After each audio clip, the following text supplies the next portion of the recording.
My grandmother was in her house, which was close to Vihari. This took place when my mother was a young child. So my grandmother, was in her room and she called her maid. Let's call her Fatima. My nano called her quite a few times, and after the second or third call she came. My nano told her to find her shoes. After a few minutes, Fatima came back, put the shoes on the ground, and left without saying a word the whole time. My nano felt something off about the whole encounter, but shrugged it off.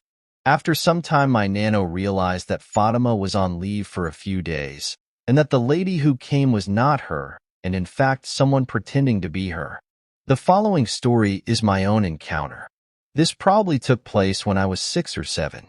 Let me explain the layout of the house first. The house was quite big, probably 8 to 9 canals, and it was in the village.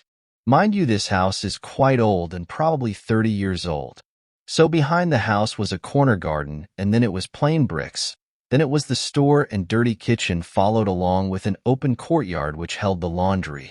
All of this was outside. It was late at night, probably 11 p.m., 12 mish.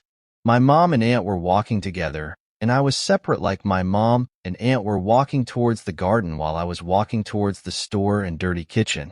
I was walking and there was only one small light bulb outside the dirty kitchen.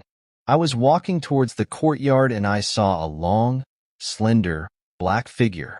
It wasn't wearing any clothes, and because of the limited amount of light, I could only see the outline. This thing was probably 6'5"-8" feet tall.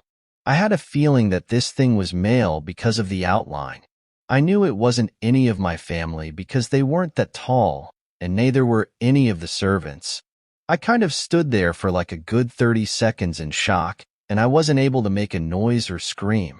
Then I snapped back to reality and ran to my mother and told her to take me inside immediately. I remember I wasn't screaming, just cautious. We went inside and the light was gone. I didn't tell anyone until about 3 years later when I was 10. I remember I couldn't tell what this thing's intentions were. But now I never go there at night. And every night I recite some prayers, and when I go out at night I recite prayers as well.